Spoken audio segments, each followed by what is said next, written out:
당신이 먼저 연락하지 않고 침묵을 지킬 때 회피형 성향의 사람들이 느끼는 감정에 대해 이야기해 보겠습니다. 대부분의 사람들은 회피형이 침묵을 좋아한다고 생각합니다. 결국 관계가 너무 가까워지면 사라지고 연락을 미루며 감정적인 대화를 피하고 바쁘다는 핑계 뒤로 숨는 사람들이니까요. 하지만 여기에 반전이 있습니다. 당신의 침묵이 그들의 예상보다 길어지면 당신이 생각하는 것만큼 그들은 편안해하지 않습니다. 사실 그들의 내면에는 거센 폭풍이 일기 시작할 수 있습니다. 회피형 사람들은 감정적인 거리를 스스로 통제하는 데 익숙합니다. 그들은 자신을 보호하기 위해 거리를 두지만 결국에는 당신이 그 간격을 좁혀줄 것이라고 기대하며 그렇게 합니다. 당신이 그렇게 하지 않을 때 그들이 전혀 예상하지 못했던 방식으로 관계의 주도권이 미묘하게 바뀌게 됩니다. 한때 방패로 사용했던 침묵이 이제는 자신의 회피 성향을 비추는 거울처럼 느껴지기 시작합니다. 그리고 회피형 사람들은 그 거울을 마주하는 것에 익숙하지 않습니다. 처음에는 안도감을 느낄지도 모릅니다. 네, 맞습니다. 안도감입니다. 당신이 조용해지는 순간 그들은 드디어 압박감이 사라졌다고 생각합니다. 다시 숨을 쉴 수 있게 된 것입니다. 감정적인 친밀감을 요구받지도 않고 진땀 빼게 만드는 대화도 없으며 피하고 싶은 갈등이 생길 여지도 없으니까요. 당신이 침묵하는 초기 단계에서 그들은 이를 수능으로 해석할 수도 있습니다. 마침내 당신이 그들에게 혼자만의 시간이 필요하다는 것을 이해해 주었다고 말입니다. 하지만 숨겨진 사실이 있습니다.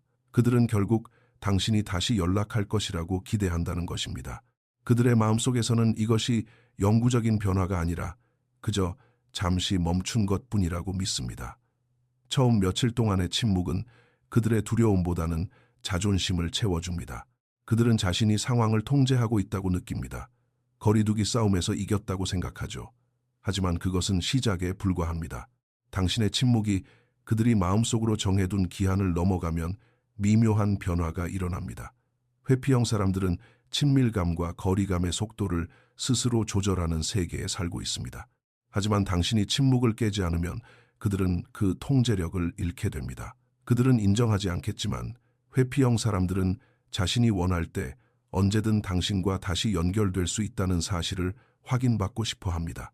당신이 그들의 궤도 안에서 다음 신호를 기다리고 있는 것을 좋아합니다. 그 기대가 깨지고 당신의 침묵이 계속될 때 관계에서 느끼던 그들의 안정감에 금이 가기 시작합니다. 처음에는 상황을 합리화하려고 합니다. 그저 바쁜 거겠지. 나에게 시간을 주는 걸 거야. 결국 다시 돌아오겠지. 라고 생각합니다. 하지만 하루하루 지날수록 당신이 돌아올 것이라는 확신은 흐려집니다. 그러면서 첫 번째 불안의 불씨가 피어오릅니다. 처음에는 아주 작아서 마음속의 속삭임 정도에 불과합니다. 내가 너무 밀어냈나 라고 생각할 수도 있습니다.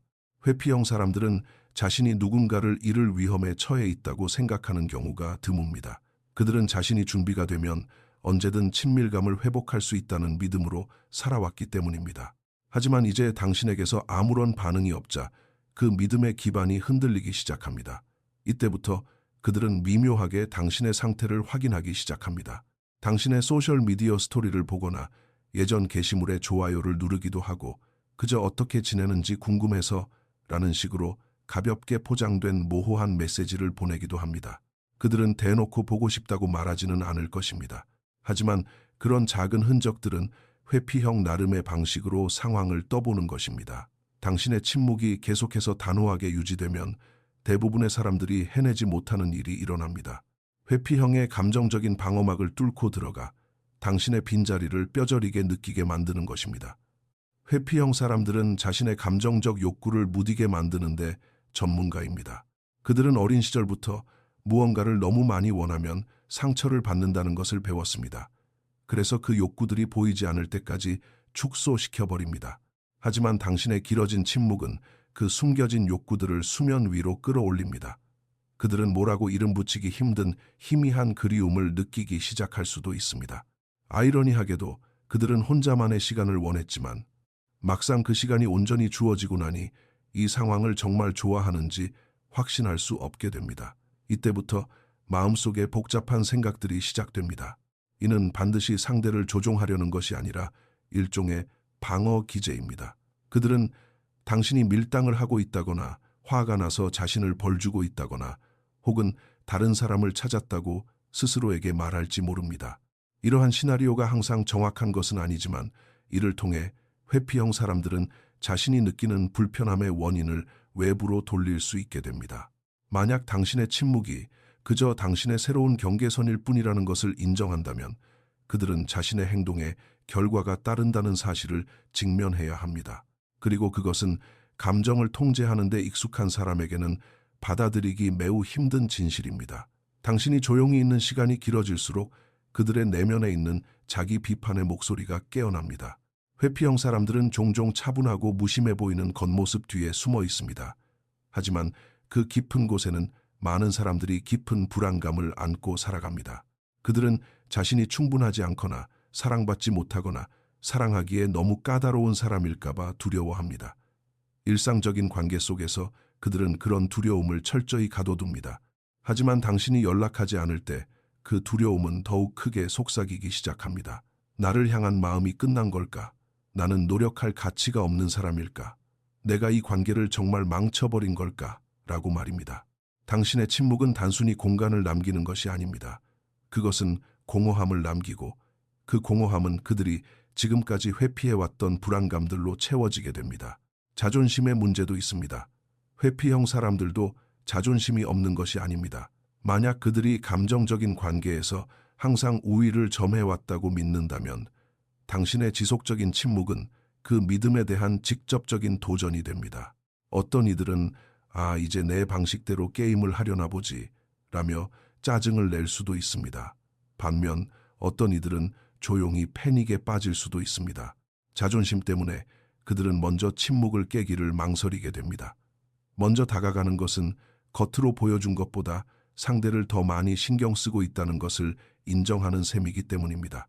하지만 침묵이 길어질수록 그 자존심은 안심하고 싶은 커져가는 욕구와 치열하게 싸우게 됩니다.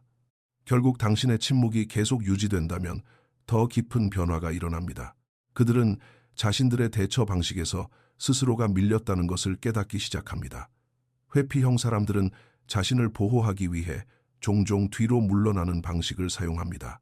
하지만 당신이 그들의 거리에 맞추거나 오히려 더 멀어질 때 그들은 남겨진 사람의 입장이 어떤 것인지 강제로 느끼게 됩니다. 인정하지 않더라도 그들은 길어진 단절이 가져오는 감정적 공허함을 이해하기 시작합니다. 그리고 일부 회피형 사람들에게 이것은 전환점이 됩니다. 똑같은 패턴을 반복할 것인지 아니면 상처받을 위험을 감수하고서라도 관계를 다시 쌓아 올릴 것인지 선택해야 하는 순간이 온 것입니다.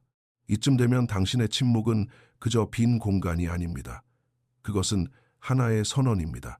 나는 당신을 쫓아다니지 않을 거야. 매달리지도 않을 거야. 나에게는 나만의 감정적 세계가 있고 당신의 세계에 맞추기 위해 나를 깎아내리지 않을 거야 라는 의미를 담고 있습니다. 의식적이든 아니든 회피형 사람들은 그 에너지를 감지하기 시작합니다. 이것은 분노나 조종하려는 의도에서 나오는 침묵과는 다릅니다. 필요하다면 언제든 미련 없이 놓아줄 수 있는 진정으로 평온한 사람의 침묵입니다. 그리고 그것이야말로 회피형 사람들에게 존경심과 두려움을 동시에 불러일으킬 수 있는 가장 강력한 계기가 됩니다. 당신이 감정적으로 요동치지 않고도 스스로의 자리를 굳건히 지킬 수 있다는 것을 보여주었기 때문에 존경하게 됩니다. 또한 당신이 그들 없이도 충분히 잘 살아갈 수 있다는 것을 이제 깨달았기 때문에 두려워하게 됩니다. 회피형 사람들이 이러한 변화를 느낄 때 일부는 다시 관계를 맺으려 시도할 것입니다. 비록 아주 소극적인 방식일지라도 말입니다. 무심한 문자 한 통, 뜬금없는 웃긴 사진, 당신이 하고 있는 일에 대한 갑작스러운 관심 같은 것들입니다. 이것들은 종종 당신의 마음의 문이 아직 열려 있는지 확인하려는 테스트입니다. 하지만 또 다른 사람들은 그 침묵으로 인해 더욱 깊은 동굴 속으로 숨어버릴 수도 있습니다. 특히 관계를 다시 맺는 데 따르는 감정적 위험을 마주할 준비가 되어 있지 않다면 말입니다. 어느 쪽이든 당신은 이 관계의 암묵적인 규칙을 바꾸어 놓은 것입니다. 흥미로운 점은 당신의 침묵이 그들을 변화시킨 것이 아니라는 사실입니다. 침묵은 그들의 진짜 모습을 드러내게 했습니다. 호기심, 불안감, 그리움. 심지어 후회까지 그들이 평소에 묻어두었던 감정들을 수면 위로 끌어올렸습니다. 관계에서 그들이 쥐고 있던 통제력이 상대방이 다가와 주려는 의지에 얼마나 의존하고 있었는지를 폭로한 것입니다. 그리고 아마도 난생 처음으로 거리두기라는 것이 결코 일방통행이 아니라는 사실을 그들에게 일깨워 주었을 것입니다. 만약 당신이 지금 이런 상황에 놓여 있다면 침묵을 지키는 것이 상대를 벌주거나 조종하기 위함이 아니라는 것을 이해하는 것이 중요합니다. 그것은 당신의 초점을 상대방의 행동에서 당신 스스로의 자존감으로 옮겨오는 과정입니다. 회피형이 당신의 빈자리의 무게를 예상보다 크게 느낄 때 그것은 당신이 게임에서 이겼기 때문이 아닙니다. 그들이 평소처럼 도망쳤던 비상구 너머에 자신을 기다려주는 사람, 대신 텅 빈 방만이 남아있을 때 어떤 기분이 드는지 생전 처음으로 뼈저리게 느꼈기 때문입니다. 그리고 그 순간 인정하든 인정하지 않든 그들은 침묵 따위로는 통제할 수 없는 단단한 사람을 만났다는 것을 깨닫게 됩니다. 기억하십시오. 진정한 지혜는 다른 사람을 통제하는 것이 아닙니다. 그것은 자기 자신을 다스리는 것입니다. 이 통찰이 가치 있다고 느끼셨다면 영상에 좋아요를 눌러주시고 이 이야기가 필요한 누군가에게 공유해 주세요. 그리고 사랑과 삶, 인간의 마음에 대한 더 깊은 진실을 알고 싶으시다면 철학의 지혜 채널을 구독해 주시기 바랍니다. 다음 시간까지 현명함을 잃지 마시길 바랍니다.